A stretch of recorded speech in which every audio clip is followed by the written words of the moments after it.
Pag-open ko kanina sa YouTube ko, yun talagang bumungad sa akin yung live video ni Bisdak Pilipinas na si Ate Claire, munti ka ng susugo rin. Malakas talaga yung pagkasigaw na putang ina daw. Minumura si Ate Claire. Kakahiya naman si Ate Claire. Boton ka kasi. Ayan ang napala mo. Iwan ko ba kung bakit napunta siya doon. Sumama yata kay BBM. Para pagtakpan na naman niya ang mga kasinungalingan ni BBM. Kailan pa kaya mag people power yung suguron sa Malacanang?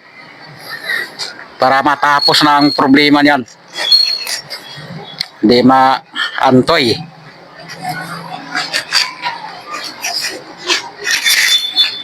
Babiral ka naman ngayon, Ate Claire. Marami na namang mga vlogger ang magtatapik sa iyo. Dahil sa kasinungalingan mo, pumunta ka pa sa Canada, ayaw, namura ka. Ang lakas ng pagkasigaw narinig ko. Mura ang inaabot mo.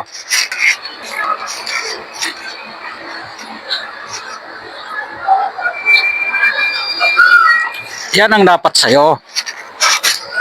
Sinungaling ka kasi.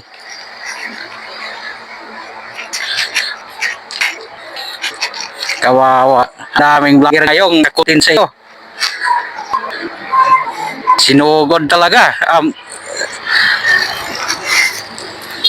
Pag hindi pa mabilis lumakad, maabutan ng mga relihista sa Canada. Kakahiya ka talaga, Ate Claire. Mga OFW sa Canada, pinagmumura si Ate Claire. Nako, nakakahiya naman. Tagam ka, Ate Claire. Ang dami mo kasing kasinungalingang nagawa. Todo ka kasi takip sa mga ginagawa ni BBM na dapat mag-resign ang presidente niyan. Nakita ko talaga sa live ang video sa Canada sa mga OFW. Nako, munti ka ng sugurin. Ang daming OFW doon, may dala-dalang mga plaka. Kahiya naman si Ate Claire. Ang dami kayang mga galit ng mga tao diyan sa kasinungalingan ni Ate Claire.